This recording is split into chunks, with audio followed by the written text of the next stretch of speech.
మా నాన్నగారు పాస్టర్ గారు కాదు. పాస్టర్ కాదు. అమ్మ మ్యూజిషియన్ లేదు. మా తల్లి ఒక మ్యూజిషియన్ కాదు.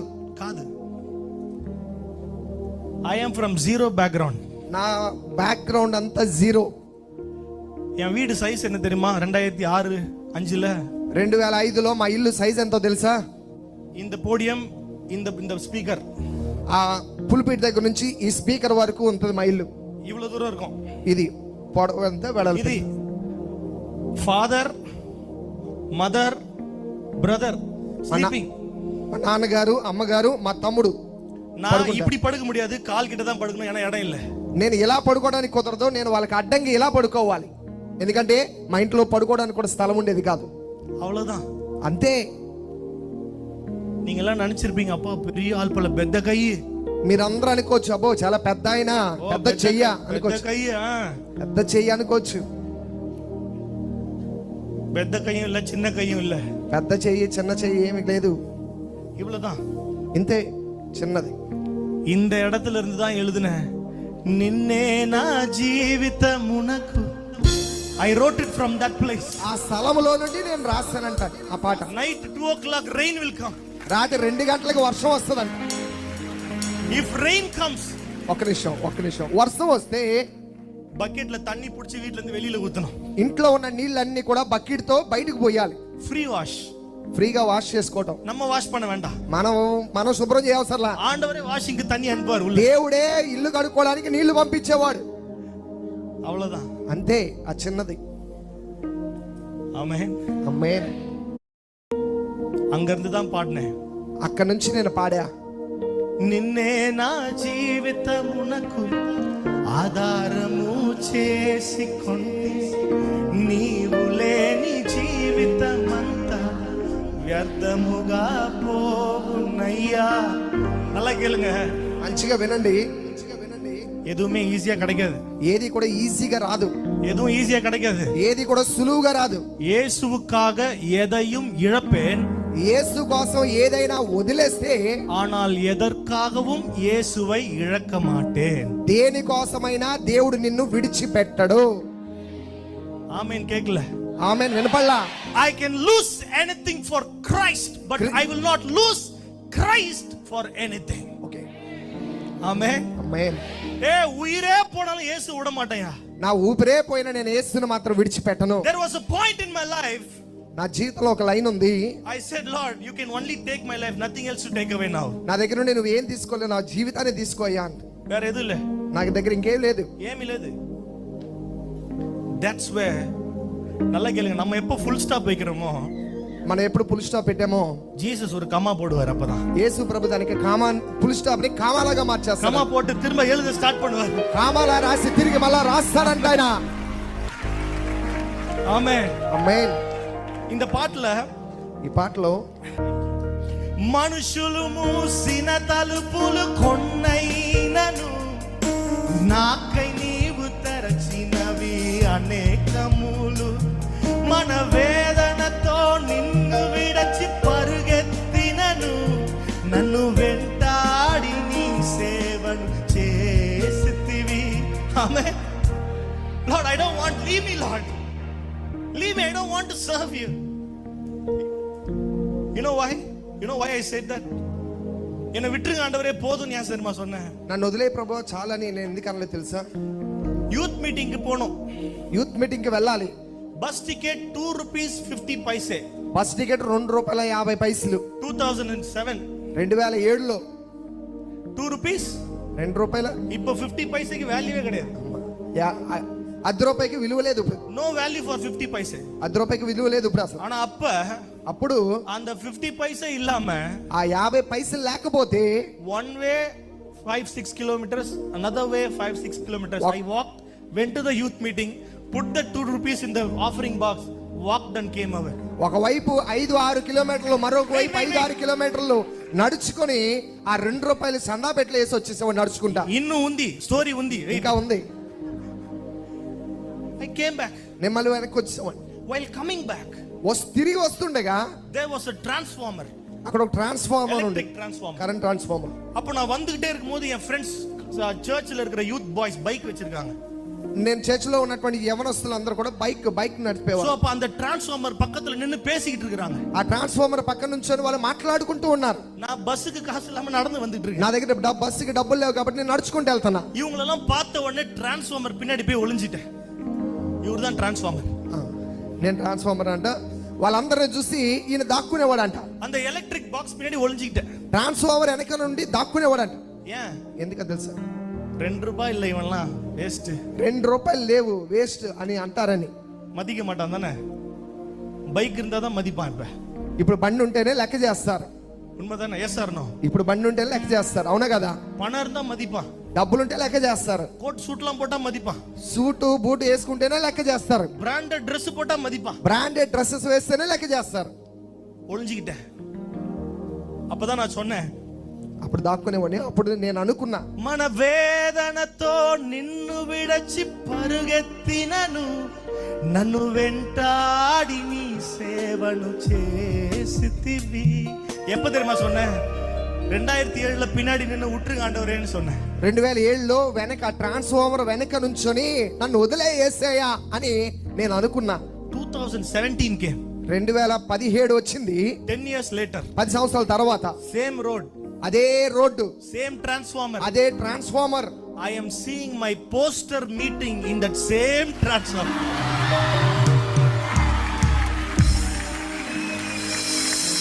అదే ట్రాన్స్ఫార్మర్ మీద ఆయన పోస్టర్ ని చూశాడంట ఆయన. మనుషులు మూసిన తలుపులు కొన్నైనను నాకై నీవు తెరచినవి. Come on Singh. మనుషులు నీసిన తలుపులు కొన్నైనను నాకై నీవు తెరచినవి.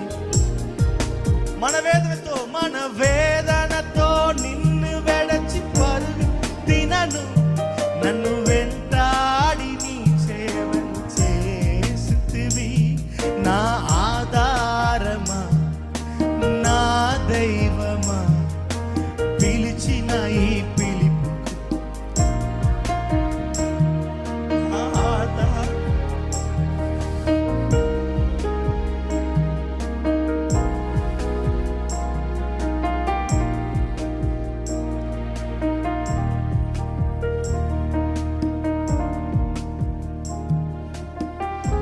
God is a faithful God. దేవుడు నమ్మదగిన వాడు. He's a faithful God. ఆయన నమ్మదగిన వాడు. He's a faithful God. ఆయన నమ్మదగిన వాడు. Amen. Amen. I don't want to make you sad, but when I think about where I come from, మిమ్మల్ని దుఃఖపరచాలని నేను చెప్పట్లేదు, కానీ నేను ఎక్కడి నుండి వచ్చానో జ్ఞాపకం చేసుకుంటున్నా. it is emotional. అది ఎమోషన్. நாங்களும் மனிதர்கள் தானே. We are also humans, right? మనం కూడా మనుషులమే కదా. Amen. కొన్ని We are భావోద్వేగాలు also ఉంటాయి కదా. humans. We have feelings, expressions. మనకు కొన్ని భావోద్వేగాలు ఉంటాయి, కొన్ని ఫీలింగ్స్ ఉంటాయి మనకి. நிறைய பேர் கேட்பாங்க, చాలా మంది అడుగుతారు నన్ను, எப்படி பாட்டு எழுதுறீங்கன்னு. ఎలా ఈ పాట రాశారని. பாட்டு எழுதுறது இல்ல, பாட்டா வாழ்ந்துகிட்டு இருக்கோம். పాట రాయటం కాదు, పాటే నా జీవితం అని అన్నాను. Amen. Amen. We write from our lives. Yes, మన pastor. జీవితంలోని పాటలు రాస్తాం, అవునా పాస్టర్ గారు? Yes, pastor. We don't think today I am going to sit and write about God's grace. Nothing will come. ఈ రోజు నేను ఏదో కూర్చొని ఏదో దేవుని కృపణ గురించి రాద్దాం అని కూర్చుంటే రాదు. Nothing will come. ఏమీ రాదు. But when you sit in the presence of God broken, దేవుని సన్నిధిలో విరిగి నలిగిన హృదయంతో కూర్చుంటే God speaks to you through songs. దేవుడు పాట రూపంలో నీతో మాట్లాడతాడు. I see a lot of men of gods are here. ఇక్కడ చాలా మంది దైవజనులు ఉన్నారు ఇక్కడ. நீங்க எல்லாம் போன பாதை உங்களுக்கு மட்டும் தான் தெரியும். మీరందరూ కూర్చొని దేవుని సన్నిధిలో కూర్చుంటే మీకే తెలుస్తుంది. உடைக்கப்பட்டது உங்களுக்கு மட்டும் தான் தெரியும். அவமானப்பட்டது அவர்களுக்கு மாத்திரம் தான் தெரியும். అవమానపడ్డ పరిస్థితులు వాళ్ళకి మాత్రమే తెలుస్తుంది. ஆனா ஸ்டேஜுக்கு வந்தா స్టేజ్ మీదకి వచ్చేసరికి அவங்க உடைக்கப்பட்டதையும் பாக்குறது இல்ல, వాళ్ళు ఎదుర్కొన్న పరిస్థితులు తెలియదు, என்ன அவமானத்துக்குள்ள போனாங்க பாக்குறது இல்ல, ఏ అవమానాలు గుండగా ప్రయాణం చేశామనేది తెలీదు, என்ன பிரச்சனை அதெல்லாம் பாக்குறது இல்ல. ఎన్ని సమస్యలు ఉన్నాయి అన్ని మర్చిపోతారు. అవన్నీ ஐயோ மக்கள்லாம் வந்திருக்காங்களே அவங்களுக்காக பேசணும் ஜெபிக்கணும். అయ్యో ప్రజలందరూ వస్తారు, వాళ్ళ కోసం వాక్యం చెప్పాలి, వాళ్ళ కోసం ప్రార్థన చేయాలి అనే ఆలోచన మాత్రమే దైవజనులకు ఉంటుంది. ஆமென். ఆమేన్. நல்லா கேளுங்க, எதிரியே இல்லன்னா యేసు எவ்வளவு பெரியவர் நமக்கு தெரியாது. సమస్యే లేకపోతే యేసు ఎంత పెద్దవాడో మనకు అర్థం కాదు. ఆమేన్. ఆమేన్. உனக்கு எதிரி பெருக பெருக మీకు సమస్యలు ఎక్కువైతే தேவ கிருபையும் அழைப்பின் தரிசனமும் வல்லமையும் பெருகி கொண்டே இருக்கும். దేవుని కృప దేవుని బలం ఇంకా అధికంగా పొందుకుంటారు మీరు. ఆమేన్. ఎదిరియే இல்லனா போர் ஆயிடும். సమస్యలే లేకపోతే మీకు బోర్ కొడుతుంది. ஆமென். ఆమేన్. எதிரி நிறைய பேர் இருக்காங்கன்னா நினைச்சுங்க பெரிய தேவ திட்டம் உங்க வாழ்க்கையில இருக்குதுன்னு அர்த்தம். చాలా మందికి సమస్యలు ఎక్కువ ఉన్నాయి అంటే దేవుని కృప వాళ్ళ మీద ఉన్నదని అర్థం చేసుకోవాలి.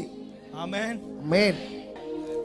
சொன்ன 2006లో பிப்ரவரி மாதம் 6ஆம் தேதி ఫిబ్రవరి నెల 6వ తేదీలో బైక్లో పోయిட்டு இருந்தேன். బైక్ మీద వెళ్తున్నాను. நல்ல டிராஃபிக் இருக்கிற இடம், మంచి ట్రాఫిక్ ఉన్న ప్లేస్, మంచి ట్రాఫిక్ నాయిస్, ట్రాఫిక్ శబ్దం ఎక్కువ ఉన్నటువంటి స్థలంలో ஒரு சத்தம் கேக்குது. ఒక స్వరం నాకు వినపడుతుంది. బెన్నీ எங்க போய்கிட்டு இருக்கிற? ఎక్కడికి వెళ్తున్నావు? உன் வாழ்க்கையில நான் வைத்த அழைப்பையும் தரிசனத்தையும் மறந்து போனாயா? నేను నీ జీవితంలో వేసినటువంటి దర్శనం ఇవన్నీ మర్చిపోయి వెళ్తున్నావా? உன்னை అర్పణిத்து எனக்காக సేவை செய். నిన్ను దేవుని సేవ చేయడానికి అర్పించారు. I'm listening an audible voice of God. దేవుని స్వరాన్ని నేను బైక్ మీద వెళ్తున్నప్పుడు వింటున్నాను. நான் சொன்னேன் எங்க அப்பா பாஸ்டர் கிடையாது. నేను చెప్పాను మా నాన్నగారు పాస్టర్ గారు కాదు. நான் போன ஒரே ஒரு எக்ஸ்பீரியன்ஸ் VBS க்கு போயிருக்கிறேன். నాకున్న ఒకే ఒక ఎక్స్పీరియన్స్ ఏంటంటే VBS కి వెళ్ళే అలవాటు ఉంది. அது கூட ఎదుకు పోనానా? అది కూడా ఎందుకు వెళ్ళామని తెలుసా? 2 బిస్కెట్ రస్నా పాకెట్, 2 బిస్కెట్ ఓ రస్నా ప్యాకెట్ ఇస్తారని VBS కి వెళ్ళేవాడిని. அதுக்கு ஆசைப்பட்டு தான் VBS க்கு போனேன். దానికి ఆశపడే VBS కి వెళ్ళేవాడిని. ஆனா அங்க சொன்னாங்க ஆபிரகாமோட இயேசு பேசினார். అక్కడ చెప్పేవాళ్ళు అబ్రహాముతో దేవుడు మాట్లాడాడని చెప్పేవాళ్ళు. మోసేయోడ అబ్రహాం మాట్లాడు, మోషేతో కూడా దేవుడు మాట్లాడాడని అక్కడ చెప్పేవాళ్ళు అంటే VBS లో. அப்ப புரிஞ்சிச்சு, అప్పుడు అర్థమైందంట. அப்ப இயேசு நம்ம கூட பேசுறாரு. అప్పుడు దేవుడు మనతో కూడా మాట్లాడతాడు కదా. கடவுள் நம்ம கூட பேசினா முத காரியம் என்னங்க பண்ணணும்? దేవుడు మనతో మాట్లాడిన మొట్టమొదటిసారి మనం ఏం చేయాలి తెలుసా? సెల్ఫీ எடுக்கணுமா? సెల్ఫీ తీసుకోవాలా? உடனே இன்ஸ்டாகிராம்ல ஒரு போஸ்ட் போட்டு விடுறோம். వెంటనే ఇన్స్టాగ్రామ్ లో పోస్ట్ చేయాలా? ట్యాగ్ பண்ணு ట్యాగ్ చేయండి என்னடி ట్యాగ్ చేయండి. என்ன பண்ணணும்? ఏం చేయాలి?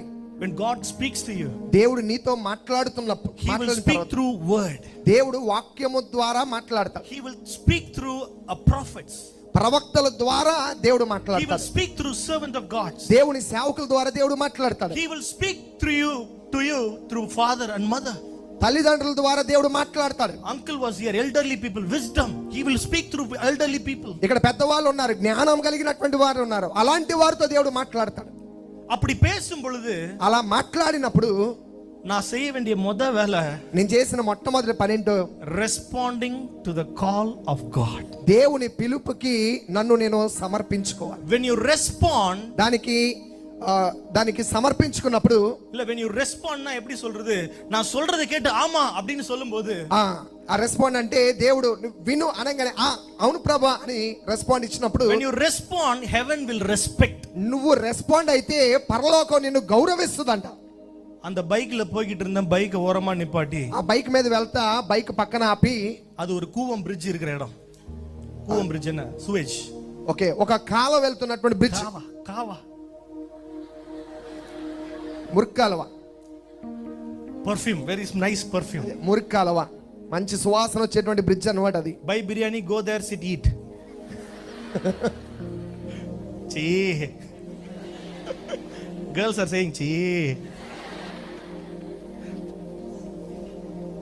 స్మెల్లీ, వాసన, నాట్ బాదర్డ్. పట్టించుకోలే, అద పத்தி యోసికలే, దాని గురించి ఆలోచన లేదు. I knelt down on the road. నేను రోడ్డు మీద మోకాలేసా. I wasn't bothered about who's looking at me. నన్ను ఎవరు చూస్తున్నారనేది నేను ఎప్పుడు పట్టించుకోలే. అక్కడ I said, Lord, I know you're speaking to me. నేను అన్నాను, ప్రభువా నువ్వు నాతో మాట్లాడుతావని తెలుసు. I want to respond and I give my life in this very place. ఈ స్థలములోనే నేను నీకు నా జీవితాన్ని ఇవ్వాలనుకుంటున్నాను. Humble, simple prayer.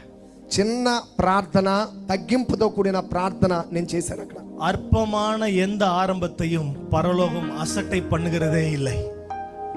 మనం అర్పించినటువంటి జీవితం ఏ పరిస్థితుల్లో ఉన్న పరలోకం అసహించుకోదు. அவங்க ஆரம்பம் அற்பமாக இருக்கலாம், ஆனால் முடிவு సంపూర్ణமாக இருக்கும். నీ ప్రారంభం ఒక అర్పణతో కూడినటువంటి జీవితం అయితే ముగింపు కూడా సంతోషకరంగా ఉంటుంది. ఆమేన్. సాధారణ కావా పక్కల స్మెల్లీ ఏరియా, సాధారణంగా మురుక్కాలో పక్కన ఆ చెడు వాసన వచ్చినటువంటి స్థలంలో మోకాళ్ళు వేసి ప్రార్థన చేశా. ஒருவேளை உங்கள் வாழ்க்கை அற்பமான ஒரு இடத்துல துவங்கின வாழ்க்கையா இருக்கலாம். ఒకవేళ మీ జీవితంలో అలాంటి పరిస్థితులు ఉన్నటువంటి కుటుంబం ఏమో, கவலைப்படாதீங்க, భయపడద్దు, దిగులు పడద్దు. பரிபூர்ண சம்பூர்ணமான ஒரு திட்டத்தை, மகிமையான ஒரு உயர்வை ஆண்டவர் உங்கள் ஒவ்வொருவருக்கும் வைத்திருக்கிறார். మహిమకరమైన సంపూర్ణమైనటువంటి ఒక ఆశీర్వాదాన్ని దేవుడు మీ అందరికీ దయచేయబోతున్నాడు. ஆமென் சொல்றவங்களுக்கு மாத்திரம் கொடுங்க ஆண்டவரே. ఆమేన్ అని చెప్పే వాళ్ళకి మాత్రమే ఇవ్వండి యేసయ్యా. See? Praise God. This is my 17th year in full time ministry. సంపూర్ణ సేవలో ఇది 17వ సంవత్సరం నేను. Amen. Glory